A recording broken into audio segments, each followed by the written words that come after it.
இன்றைக்கி மத்தியானம் ஜாக் வந்து ஒரு ஸ்பெஷல் ரைஸ் மாதிரி பண்ணியிருப்பாங்க. அதுவும் கூட ஒரு எக் ஃப்ரையும் பண்ணியிருப்பாங்க.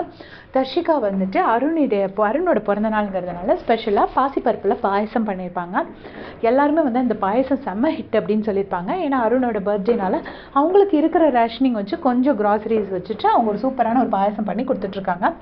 ஸோ எல்லோரும் வந்து சாப்பாடு வாங்கி வாங்கி சாப்பிட்டுட்ருக்காங்க. அப்போ அருணும் சிவாவும் சாப்பிட்டுட்டு சிவா சொல்கிறாரு, உண்மையிலே சொல்கிறேம்மா, உன்னை கட்டிக்க போகிறவன் ரொம்ப கொடுத்து வச்சுவேன், நீ எது பண்ணாலும் செம்ம டேஸ்ட்டாக இருக்குது, இந்த சாப்பாடு பயங்கர டேஸ்ட்டாக இருக்குது அப்படின்னு சொல்கிறாரு.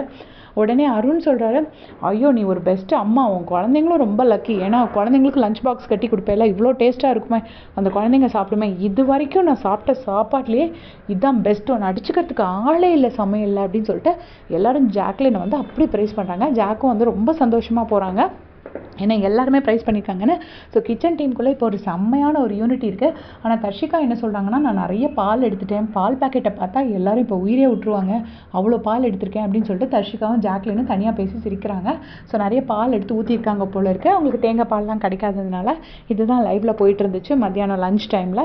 செம்ம ஃபன்னாக தான் போயிட்டுருக்கு. இப்போ எல்லாருக்கும் ட்ரெஸ் வந்திருக்கு. எல்லோரும் அவங்க நாளைக்கு சாட்டர்டே ஷூட்டுக்கான ட்ரெஸ் எடுத்து பார்த்துட்ருக்காங்க. அவங்க ட்ரெஸ் எல்லாம் எடுத்து போட்டு பார்த்துட்ருக்காங்க. இதே மாதிரி அன்சின் அப்படியே செஞ்சுக்கிறதுக்கு சேனல் சப்ஸ்கிரைப் பண்ணிக்கோங்க. தேங்க்ஸ் ஃபார் வாட்சிங்.